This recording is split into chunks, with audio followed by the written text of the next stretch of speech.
नमस्कार विद्यार्थी मित्रांनो, तुळजाराम चतुरचंद महाविद्यालय बारामती या अभ्यास केंद्रातील मी सहमंत्रक डॉक्टर ज्योतिराम घाडगे. मित्र हो, आजच्या या लेक्चरमध्ये KYBA इको 275 या विषयामधील अतिशय महत्त्वाचा असणारा कंटेंट्स आपण समजून घेणार आहोत. तो कंटेंट्स म्हणजे आर्थिक विकास आणि सरकारी धोरण यांच्यातील परस्पर संबंध. आर्थिक विकास आणि सरकारी धोरण यांच्यातील परस्पर संबंध. पहिल्या महायुद्धाच्या अखेरीस रशियामध्ये राज्यक्रांती झाली होती आणि झारची सत्ता नष्ट होऊन ही सत्ता मार्क्सवाद्यांच्याकडे आली होती. अर्थातच आर्थिक नियोजनाद्वारे रशियाचा आर्थिक विकास हा घडवून आणण्याचा प्रयत्न हा मार्क्सवाद्यांनी अर्थातच नव्या राजवटीमध्ये केला गेला होता आणि बऱ्याचशा प्रमाणामध्ये त्याला यशसुद्धा आलं गेलं होतं. 1982 पासून रशियामध्ये पंचवार्षिक योजनांचा फायदा घेण्यात आला गेला.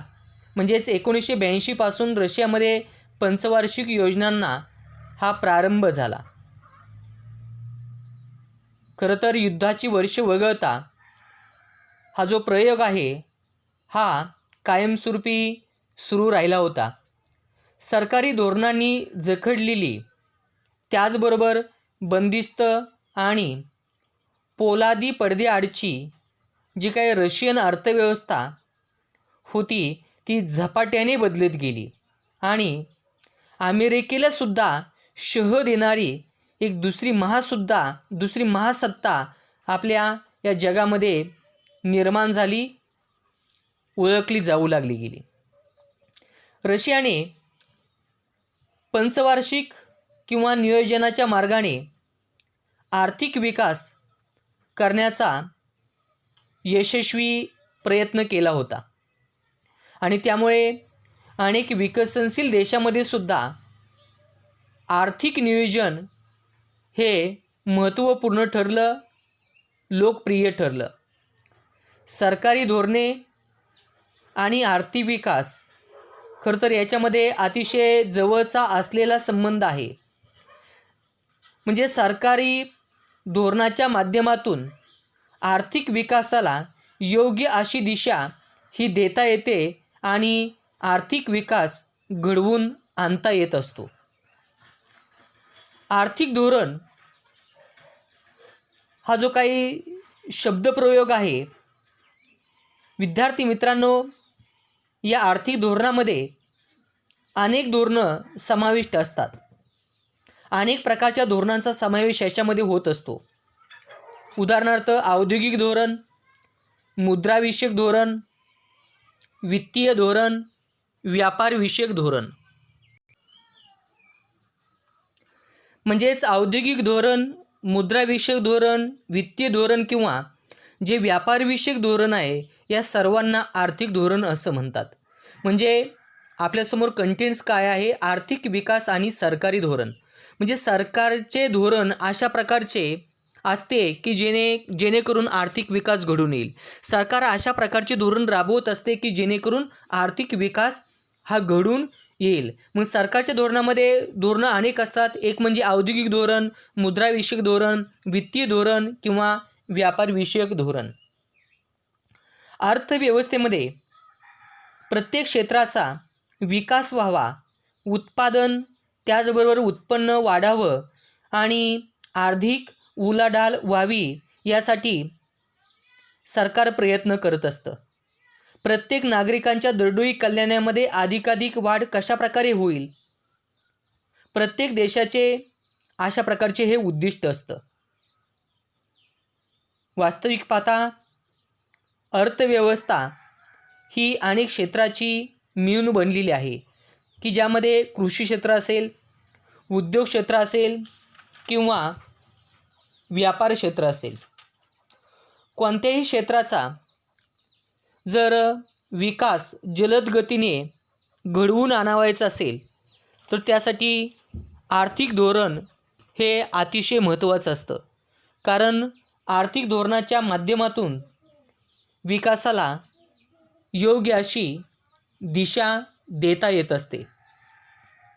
आर्थिक विकास आणि सरकारी धोरण यांच्यामध्ये घनिष्ठ स्वरूपाचे परस्पर संबंध आहेत. आर्थिक विकासासाठी धोरण आखण्याच्या संकल्पनेमध्ये काही बाबींचा समावेश होत असतो. विद्यार्थी मित्रांनो, हे वाक्य पुन्हा एकदा रिपीट करतोय. आर्थिक विकासासाठी धोरण आखण्याच्या संकल्पनेमध्ये ज्या बाबींचा समावेश होतो त्यामध्ये पहिली बाब आहे ती म्हणजे मागास प्रदेशांच्या विकासाची रूपरेखा किंवा रूपरेषा. म्हणजे मागास प्रदेशांचा जर विकास घडवून आणावायचा असेल तर त्यासाठी आर्थिक धोरण हे महत्त्वाचं असतं. आर्थिक धोरण आखल्याशिवाय, आर्थिक धोरण ठरवल्याशिवाय त्या मागास प्रदेशांचा विकास घडवून आणता येत नाही. आणि त्यामुळे आर्थिक विकास आणि सरकारी धोरण याच्यामध्ये महत्त्वपूर्ण असलेला हा एक परस्पर संबंध आहे. या आर्थिक धोरणाच्या संकल्पनेमध्ये जी दुसरी बाब आहे ती म्हणजे ग्रामीण भागातून शहराकडे होणारे स्थलांतर थांबविण्यासाठी ग्रामीण भागातच रोजगाराच्या संधी निर्माण करणं. विद्यार्थी मित्रांनो, तुम्हा सर्वांना माहीत आहे की ग्रामीण भागातील अनेक कुशल अकुशल असणारा जो घटक आहे हा घटक शहराकडे रोजगार मिळवण्यासाठी स्थलांतरित होत आहे. मात्र सरकारी धोरणाच्या माध्यमातून जर त्या भागामध्येच म्हणजेच ग्रामीण भागामध्येच जर रोजगाराच्या संधी निर्माण केल्या तर ग्रामीण भागातील मायग्रेशन थांबेल. अर्थातच रोजगार मिळाल्यामुळं त्यांना स्थलांतर करण्याची गरज निर्माण होणार नाही आणि परिणामी त्या भागाचा विकास होईल, ग्रामीण भागाचा विकास होईल. म्हणजे या बाबीतून सुद्धा तुमच्या लक्षामध्ये आलं असेल की आर्थिक धोरण आर्थिक विकासासाठी कशा प्रकारे पूरक आहे, महत्त्वपूर्ण आहे. आर्थिक धोरणाच्या संकल्पनेमध्ये जी दुसरी बाब आहे ती म्हणजे जलद विकास आणि आर्थिक स्वयंपूर्णतेसाठी पायाभूत आणि अवजड उद्योगांची स्थापना करायची. म्हणजे जर जलद विकास घडवून आणावायचा असेल तर किंवा आर्थिक दृष्ट्या स्वयंपूर्ण व्हायचं असेल तर पायाभूत उद्योगाची स्थापना महत्त्वाची आहे. पायाभूत उद्योगाची उभारणी महत्त्वाची आहे. जोपर्यंत पायाभूत आणि अवजड उद्योग सुरू होत नाहीत तोपर्यंत त्या भागाचा विकास होत नाही. मात्र पायाभूत उद्योगाच्या उभारणीकरता सरकारी धोरण हे अधिक महत्त्वाचं असतं. सरकारी धोरणाच्या संकल्पनेमध्ये दुसरी महत्त्वाची बाब आहे ती म्हणजे वीज, पाणी, वाहतूक, कर्ज पुरवठा यासारख्या सार्वजनिक उपयोगितांची उपलब्धता निर्माण करणं. म्हणजे जर आर्थिक विकास घडवून आणायचा असेल तर विजेची गरज असते, पाणी पुरवठ्याची गरज असते, वाहतुकीची गरज असते आणि कर्ज पुरवठा याचाच अर्थ भांडवल उभारणीची सुद्धा महत्त्वाची गरज असते. जोपर्यंत या सर्व गोष्टी याची उपलब्धता होत नाही तोपर्यंत खऱ्या अर्थाने आर्थिक विकास घडून येत नाही आणि या गोष्टी निर्माण होण्यासाठी सरकारी धोरण आवश्यक आहे. मित्रहो, या सरकारी धोरणामध्ये पुढचा एक महत्त्वाचा घटक आहे तो म्हणजे राष्ट्रीय पातळीवर मूलभूत संशोधन आणि तंत्रज्ञानाच्या विकासाला चालना द्यायची. जर देश पातळीवर मूलभूत संशोधन आणि तंत्रज्ञानाचा विकास घडवून आणला तर त्याचा फायदा हा देशातील प्रत्येक घटकाला होत असतो. आणि साहजिकच आहे, जर देशातील प्रत्येक घटकाला त्याचा जर फायदा झाला गेला तर त्यातून आर्थिक विकास हा घडून येत असतो. एकंदरीत मूलभूत संशोधन घडून येण्यासाठी त्याचबरोबर तंत्रज्ञानाच्या विकासाला चालना मिळण्यासाठी आर्थिक धोरण आखणं हे अतिशय महत्त्वाचं आहे. जर अशा प्रकारे आर्थिक धोरण सुरू केलं, आखलं गेलं, योजलं गेलं तरच खऱ्या अर्थाने आर्थिक विकास हा घडून येईल. आर्थिक धोरणाच्या योजनेमध्ये किंवा आखणीमध्ये जो शेवटचा आणि जो अतिशय महत्त्वपूर्ण घटक आहे तो म्हणजे नैसर्गिक साधनसंपत्तीचा शोध आणि तिचा पर्याप्त वापर. आर्थिक विकासाच्या संकल्पनेची व्यापकता आणि सर्वसमावेशकता खरं तर लक्षात आल्यानंतर त्यासाठी सरकारची किंवा सरकारी धोरणाची किती गरज आहे हे लक्षामध्ये आपल्या येऊन जातं. अशा प्रकारच्या विकासासाठी आवश्यक असणारे सर्व प्रकारचे निर्णय हे मात्र सरकारच घेऊ शकतं, ही सर्वात महत्त्वाची गोष्ट आहे, हे आपल्या लक्षामध्ये राहू द्या. म्हणजे सरकारी धोरणाच्या आखणीशिवाय आर्थिक विकास घडून येत नाही, बदल होत नाही. मित्रहो, तुम्हा सर्वांना माहीत आहे की भारतीय अर्थव्यवस्था ही एक विकसनशील अर्थव्यवस्था आहे. अर्थातच या विकसनशील अर्थव्यवस्थेच्या विकासासाठी सरकारी धोरणाची आवश्यकता किती आहे हे तुमच्या सर्वांच्या लक्षामध्ये आलं असेल. कोणत्याही समस्येच्या सोडवणुकीसाठी सरकारला फार मोठ्या प्रमाणावर गुंतवणूक आणि खर्च करावा लागत असतो. अशा प्रकारची तरतूद ही अर्थसंकल्पामध्ये सुद्धा करावी लागत असते.